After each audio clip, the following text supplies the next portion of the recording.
Hi, my name is Gerhard Schwander, and welcome to Selling Power TV. Today we have the pleasure of meeting with Todd Albright. He's the Chief Revenue Officer of Merrill Corporation. Welcome, Todd. Thank you, Gerhard, for having me. So you had a phenomenal year last year. How are you going to top it this year? It's always the mountain to climb, right? We've been on a roll. A couple years ago, we were growing at single digit in terms of top line revenue. We doubled that 2 years ago, and then last year we doubled it again. And so we're looking to do more, and I'd say it's continuing to invest in the things that have gotten us to this point. We've had some wonderful product investments. We've had some wonderful investments in customer service who fulfill the promise that we make as salespeople. But we've got some really strong talent on board, and now it's about enabling that talent with some additional insights, tools, and mindsets, frankly, that are going to make them even more successful going forward. So how many salespeople do you have total? How many are inside? How many are outside? We have 121 quota-carrying salespeople, and they are complemented by approximately 20 in inside sales. And then we have a team of about 35 in sales leadership management and sales enablement. Right. So it's about a 200-person team in total. That's awesome. So how do you align all those different parts of your sales organization with your vision for the future so you can continue that double-digit growth? It's a great question. You know, I think vision starts with the customer, and everything we do starts with the voice of the customer. That voice of the customer is interpreted by those of us who touch the customer every day. It's sales, it's service, it's other functions within the company, and that then informs everything we do in terms of go-to-market and our product strategy. And so we feel like we've done a pretty good job understanding not just our customers' needs, but how they want to consume the services that we sell, and it's a matter of just further optimizing at that point of sale where we put our salespeople and how we engage with them according to how the customer wants to acquire that which we're selling to them. What are the bits and pieces of your technology roadmap that help you the most in achieving that goal? I think the biggest change that's occurred is we've become much more data-driven as an organization in terms of how we deploy our talent. One of the great joys I've had running Merrill's sales organization is that when we started this journey about 4 years ago, we already had incredible sales DNA in the building.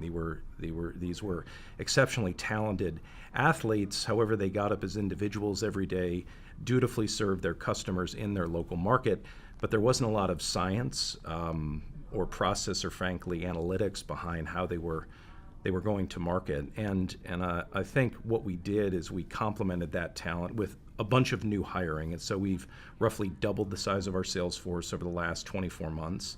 And once you've got the talent in the door, the question is how do you put that talent to work in the most optimal way? And one of the areas where we've been expending a lot of energy is on account scoring. We have Salesforce as our CRM. We have extensive amounts of data in terms of who's buying what from us, large accounts, small accounts, et cetera. We can cut it by geography. We can cut it by industry sector. And we've got 13 years of that history. And so one day we had the clever idea of actually taking all that history and putting it to work for us. And so now when you're a seller at Merrill, when you join us on your very first day, we put you through training, but mostly we put you into a territory that we know has a specific yield. And through the analysis that we've done, we can point you in the direction of where to hunt. Who are the customers with the highest propensity to buy? And it gets people off on the good foot and obviously has driven the results we've talked about.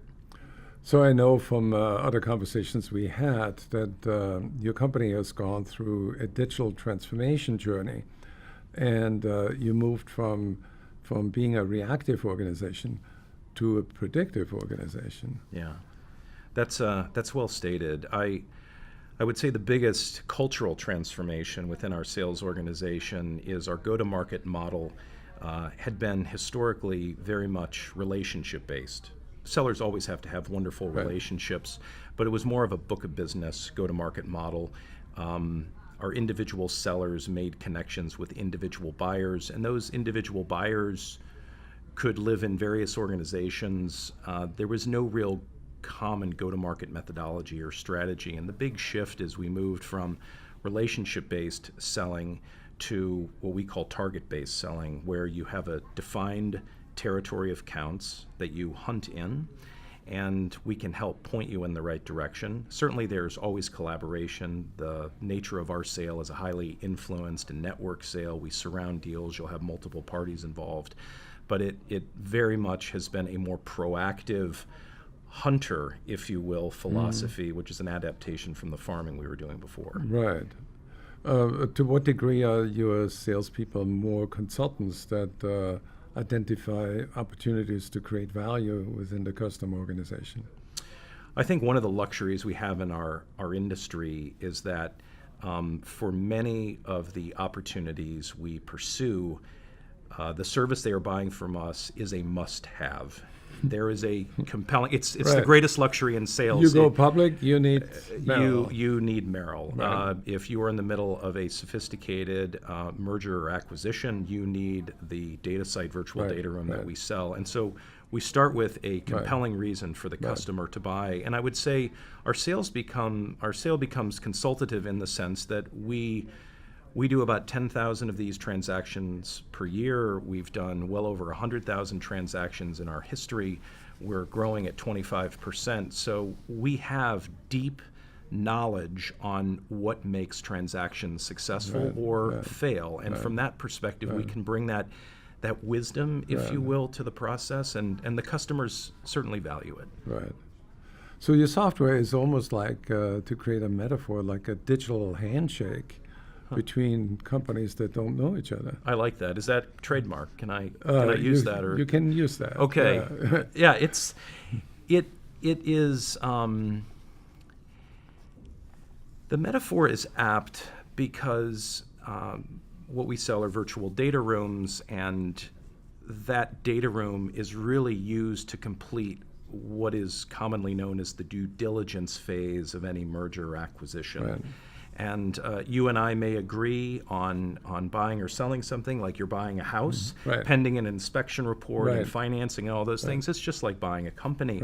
But it's always predicated on doing that due diligence and what the data room represents. And then the archive and the fairness positions that come out of that is very much the handshake and really, if you will, the formal agreement to wed companies. And from that perspective, it's extremely high value. It's and it's extremely market moving in terms of company valuations, et cetera. So it should be pretty serious, and it should be fairly consultative in how we sell. Right. So let's go back to the basics. The fundamental challenge for a chief revenue officer is driving sales performance. What is your secret sauce besides people, process, and technology? Yeah, I think it goes back to the rich heritage we have developed and the institutional knowledge that we bring to the customer. And we steep our sales professionals and our marketing team and our service professionals, even our finance, legal, and accounting professionals who support these customers once a deal is done. We have great DNA in the sales organization. People like to work hard, they like to hustle, they like to have fun, they like to win. And then we have great process. We have a methodology, selling the Merrill way, which is our standard way of going to business, but going to market. But ultimately, our secret sauce really, and the value for the customer, is the depth and awareness we have on what will make their specific transaction successful. And that, I believe, is the reason above all that customers prefer Merrill. So what you're saying is that by individualizing that relationship and enriching it with data, there's more trust. There's more trust in part because we may serve an account like a large investment bank or a large law firm or a large private equity firm these firms are constantly involved in transactions. If you take a large bulge bracket investment bank, they're doing hundreds of transactions a year. A large private equity firm is buying and selling companies all the time. The value, the enterprise value of these transactions necessitates that they are working with a professional technology organization that gets it. Right. And so, yeah, there is an extensive degree of trust, and that has a virtuous cycle to it in the sense that if you're doing good work on a repeated basis, on a transactional basis, you start elevating the nature of the conversations, the nature of the engagement model. I spend my time talking to managing directors, to vice presidents, to chairmen, CEOs, CFOs. It's one of the great luxuries of what we do. I'm not sure that's true for all providers in our space who may be going to market more on a cost basis or a skinnier service basis. We do consider ourselves the premium brand, and you're probably right. Trust is the centerpiece of that. Well, thank you, Todd, for bringing value to this conversation with your great ideas. It's always a pleasure, Appreciate it. Gerhard. Thank you. Thank you.